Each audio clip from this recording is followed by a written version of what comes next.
Hey guys, it's Davey on everything, and I'm here to tell you folks a story, so stay tuned.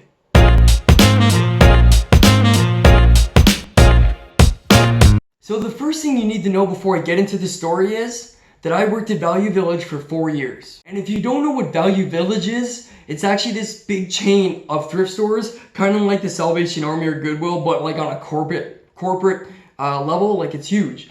And I believe in the States it's called Savers. During my tenure here at Value Village, I actually ran into a unlimited amount of bizarre people, just strange people, weird people, people from all walks of life came to this particular location.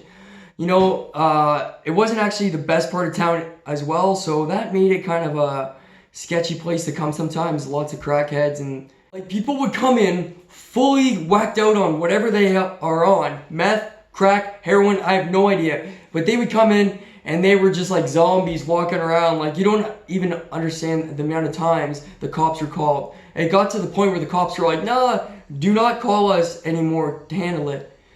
That's the point it got to. So bizarre people, strange people, and that went for some of my co-workers as well. I worked with a lot of great people. I had some great supervisors, a lot of great friends came out of that store, and I had a good time there. But some of the people that worked there were a little strange too. So just a little background about the store. I was hired there when I was like 15 years old. You know, it was a pretty great place to work. When I started, they had a pretty high turnover because within 3 weeks of me getting the job, I was already training the next guy. Like, new group of people came in, train them, whatever. And so my main role at Value Village was actually the donation attendant. I would tend to the donations, greet people as they gave stuff, collected them, packages them, whatever, the whole shebang, if you will. I kind of got to the point where since no one would stick around, I was able to climb the seniority ladder pretty high to the point where I was like, you know, one of the higher seniority people, especially on part-time. Like nobody had been there as long as me. I mean, for the most part, no one really bothered us as a department. I kind of ran it a little bit. I had, you know, people knew that I had this seniority, so they came to me, and the other donation attendants that were newer than me would come to me. So it was a pretty good deal. For the purpose of the story, we're gonna call this guy Randy. So Randy was this like 45-year-old man that got hired on originally part-time to be in the donation center. You know, he got hired on. They really liked him because he was very charismatic. Like he had a way about him, like he had some kind of charm. And so eventually, you know, he was a cool guy. He was a cool guy with all of us. We all got along with him. It was easy. So as time went on, Randy started to get just weird. He was doing all kinds of weird things. I'll start with one thing. He started telling stories that were so crazy that there's no way they could be true.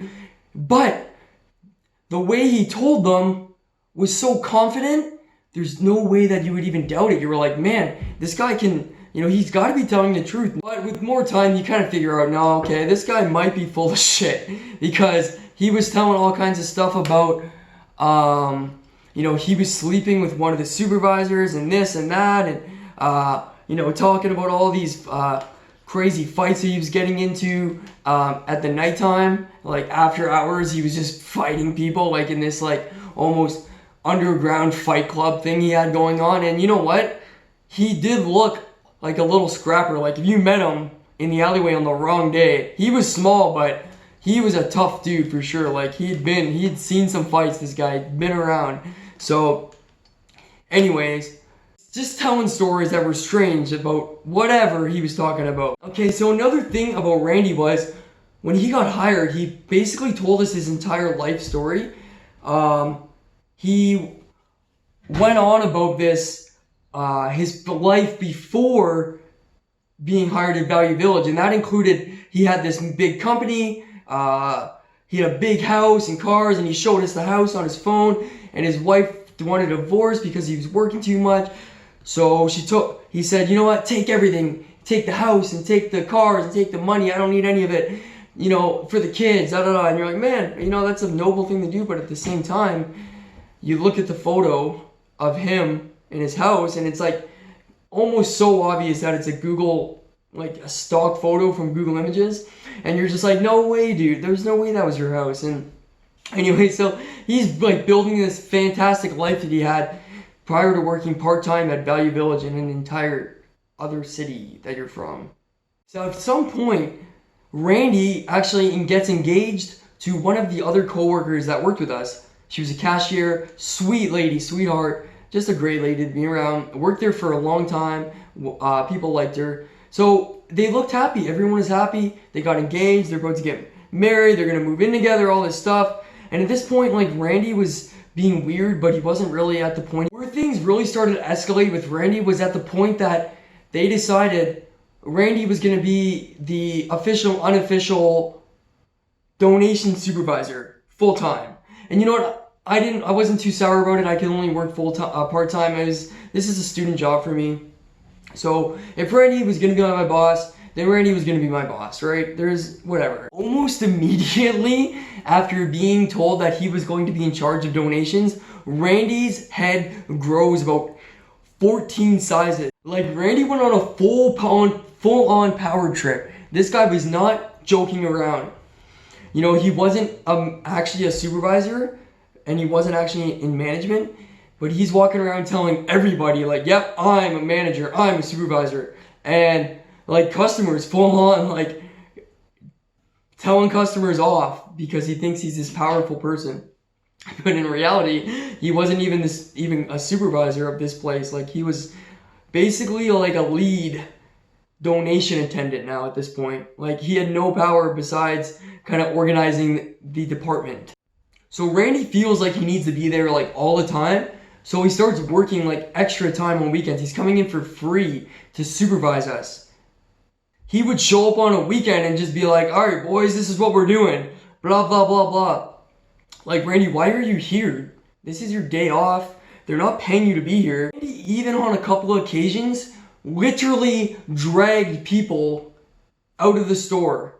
Like I said, shady people doing shady things. But it wasn't anyone's responsibility to be like almost arresting people in the name of an item being stolen worth $4, you know? But he was all about it.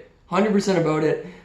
And it was wild. Like, it was a crazy time at the village. Fast forward like just a few weeks later, after Randy gets promoted, people hate him. The other supervisors hate him. All the donation attendants hate him because he's just stepping on everybody. Like, he is the guy. He's sitting there like, I'm the man, everybody else spit on you. Now, I could never confirm this, but we all pretty well assumed that Randy had a problem with. So none of us were surprised when one of the supervisors found an empty case of beer bottles behind the store. Now, keep in mind, shady area, shady people, those could be anybody's beer bottles. Like, anybody could drink those back here and toss them, or just throwing them out in the garbage behind the store. We're looking for a reason to get rid of Randy. And what easier reason do you have than drinking at work? So immediately, one of the supervisors starts pulling us aside and asking us whose beers they were. And like, basically giving us an ultimatum, like, if somebody doesn't go down for these beers, you're all going down. And in my head, I'm like, yeah, that's a bluff. Like, there's no way. I knew it. I knew that if they couldn't find out whose beers they were, nobody was going to get in trouble.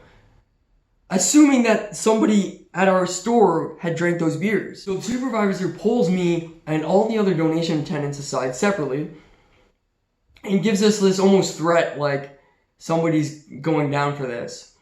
And we know who it is, you just have to say who it is. Well, I don't know if it's Randy's. I actually have no clue.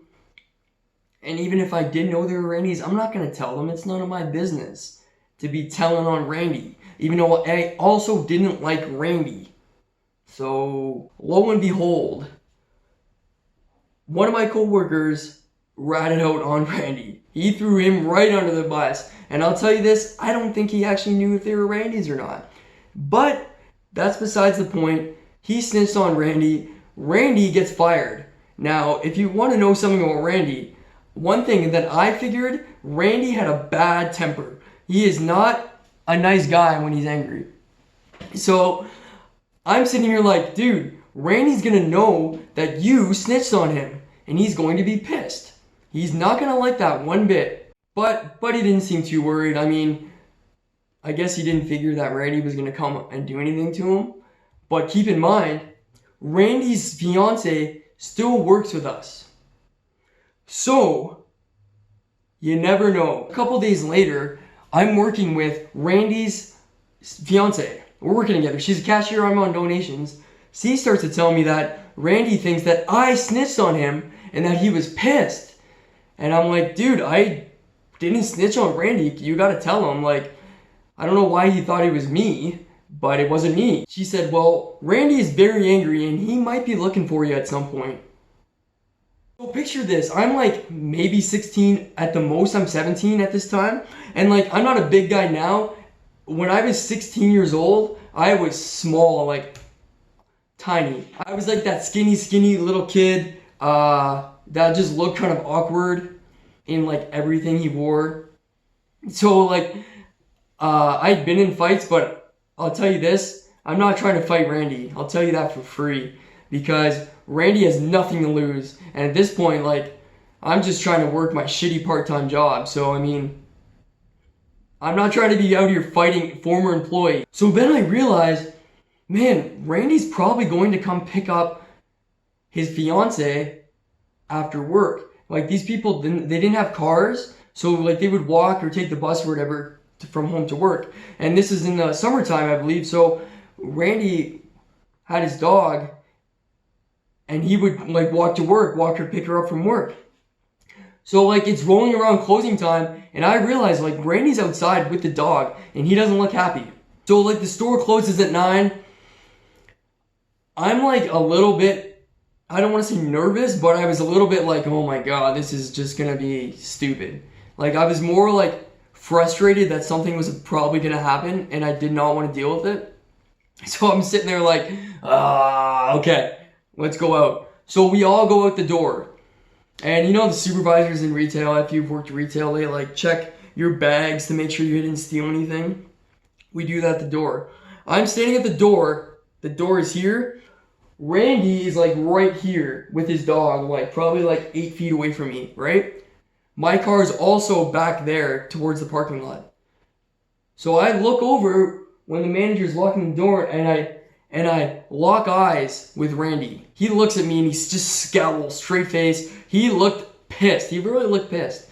And like again, I didn't snitch on him, but he doesn't know that. So I'm waiting, and I know Randy's grilling me, like just staring me down, and I can feel it. I can feel his presence just here. Sorry, here. And all I hear is the lock of the door from the supervisor, and she says, all right, everybody, safe travels, go home. Good effort, good work, whatever they said. Now I know I've got to turn around and I've got to face Randy. So I do. I say, frig this, I'm turning around. Frig you, Randy. And I turn around and Randy's just looking at me, and I'm like, all right, well, if we're doing this, we're doing this. But I didn't say that. I was just like, okay, I'm going to go home. And he's like looking at me, and I just start walking towards my car. And I'm waiting just to get like a tap on my shoulder, because I know this dude is straight nuts. Like I'm telling you, by the time he had been fired, the dude was loopy. So I get to my car, I look at the door handle, I open it, I turn around, and I see Randy and his fiance heading towards the sidewalk to the main street. And I was like, thank God. Because I'm telling you, I was not in the mood to be fighting Randy with his beat up knuckles and his like crazy energy. So I didn't get beat up. That's pretty well lit, and I was very happy about that. But another thing was, Randy continued to be engaged to this lady, but at some point, Randy breaks off the engagement. I think they must have had some kind of domestic dispute. I can't remember, but they break up. This lady's devastated. She's crying. Randy is a piece of shit. Blah blah blah. He was, and you know what? I never saw Randy again. And thankfully, it's been a very long time since those days. And you know what? I don't know where he is today, but I hope he's I hope he's doing okay. I hope he's living in his glory of supervising. Anyways, guys, thank you so much for watching my video today, guys. If you liked it, subscribe, leave a comment, thumbs up. I would appreciate it very much. Until the next one, I'm Davey on everything, and have a great day.